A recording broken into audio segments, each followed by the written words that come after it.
Kailangan gadgarin.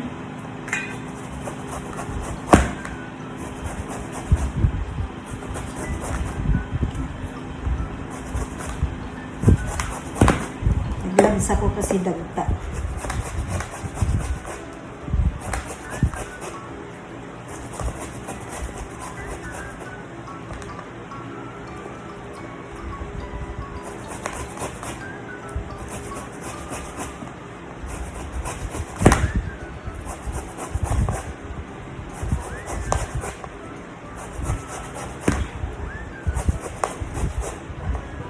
Left-handed tayo kasi hindi pa pwede itong shoulder tap kabila.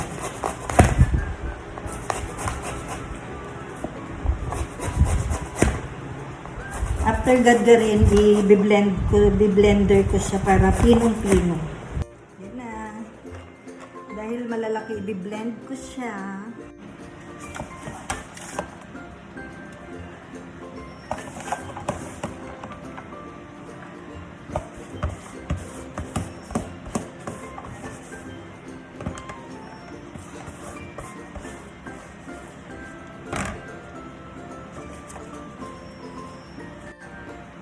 Lagyan natin ng water konti. Ay, dagdagan ko.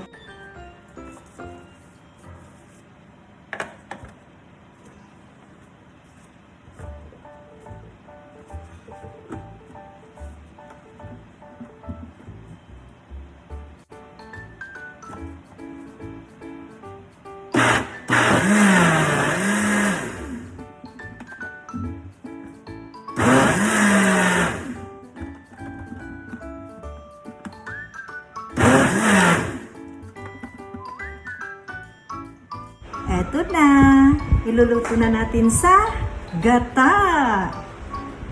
Ito yung pinagkuhanan. Kainin na lang namin yung sisipsipin yung buto later. Ngayon, prepare ko na yung mga rika-ricado. Ayan, yung ricado, may kunting karne, tsaka alamang. Lagyan ng canola oil. Kunti lang.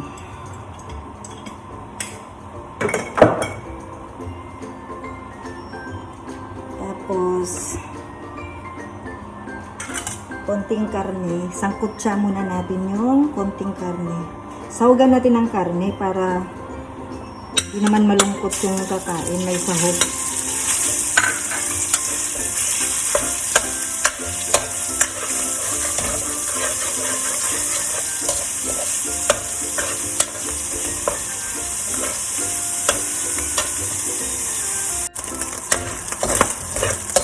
Ito lang natin ng konti.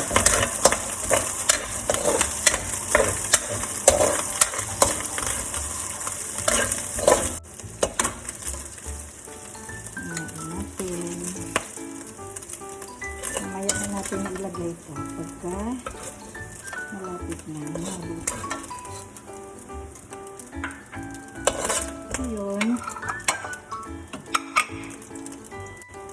Ngayon gisa natin ang bawang.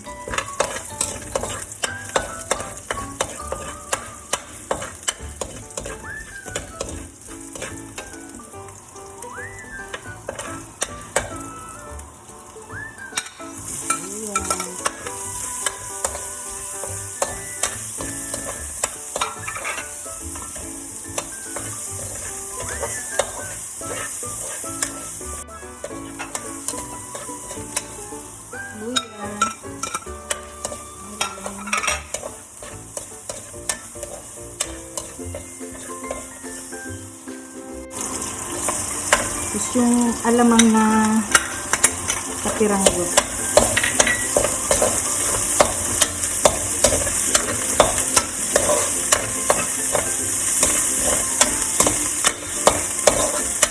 Tapos lagay na natin yung ginadgad na sangkol.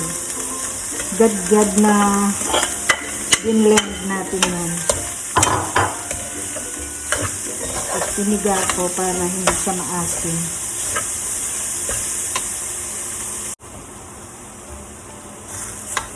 lagay na natin yung tunay na gata ng niyog. May fake pala. Joke lang. Ito yung fresh na gata. Binili ko siya ng napiga na kasi nga wala akong power na magpiga. Alam mo na.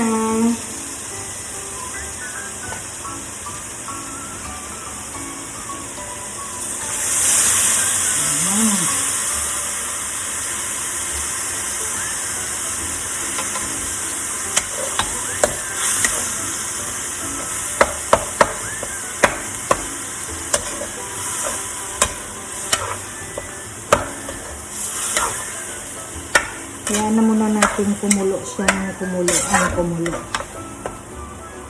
Ganito lang siya guys. Pakulo lang natin hanggang sa matuyo. Kung wala naman kayong fresh na gata, may re-recommend ko yung kukumama na gata. Mas masarap din yun. Pero dahil, you know naman, yung healthy na, yung health natin bawal preservatives, kaya doon ako sa fresh na gata. Kahit yung alamang ko yung hindi yung preservatives na mga nakagarapan kasi bawal talaga. Kahit yung patis ko guys, lagyan natin ng kunti. Yung patis ko, yun ding nabibili sa alam yung paggawaan ng bagoong talaga. Doon ko siya binibili.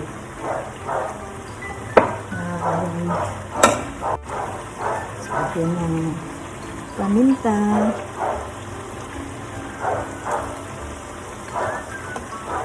Ay, nakalimutan pala akong gayatin. Yung sili. Lagyan natin ng konting asin. Yung asin namin, kosher salt. Arte. Okay. Tikman natin mamaya kasi baka umala. So, sa mga luto ko rin guys, hindi ako naglalagay ng MSG, mga magic sarap. Bawal din. So, kung hindi ganun kasarap, pagtsagaan nyo na ang aking luto. Pero, masarap yan. Hayaan natin siyang kumulo. Yung kumulo na parang pag uminit ang ulo mo, ganun yung kulo mo. Charot. Charot! Balik na natin yung sinangkutsa na karne. Para yung kumain, hindi siya ganun ka-bored. Kasi may sahog. Ayan lang muna nating matuyo hanggang sa magmantika yung gata.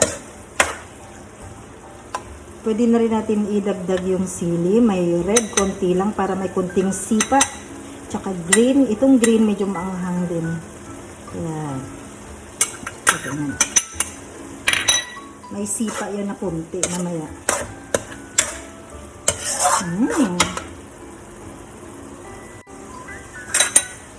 Ang nagturo sa akin dito guys na menu na to, yung dati kong ka-roommate doon sa Dubai. Shout out kay Pinkay, tsaka kay Ronel, mga Bicolanas sila, tsaka Bicolano. Mag-asawa yon. Tinuruan nila ako kasi nung pinapakin nila ako ng ganito dati. Gusto ko na siya. Kaya sabi ko, turuan ako paano gawa kasi actually nabibili yung santol, may nabibili na yung ginadgad na sa Bicol, kaso lang bawal naman magpa-courier ng ganito. So, tinuruan na lang nila ako paano gumawa. Panahon ng santol ngayon, kaya saka nag-crave ako.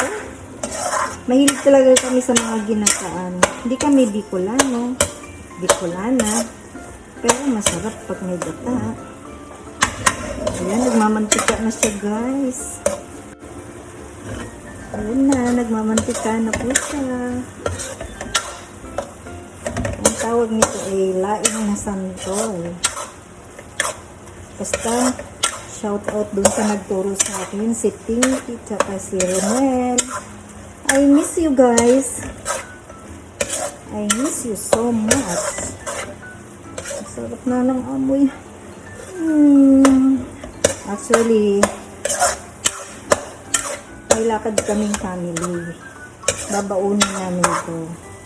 Hindi ko lang sure kung aabot ko sa araw ng lakad namin. Pero masarap ito. Titikman natin ng dinner. Ito na po ang finish laing ng santol. Chideng! Tikman natin. Ganito lang. Sarap.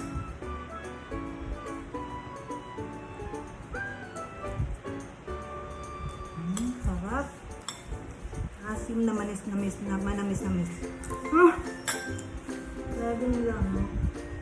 Kasama sa pamumuhay. Ang sarap, nagmantika sa gata, oh. Harap talaga. Sana umabot sa outing namin.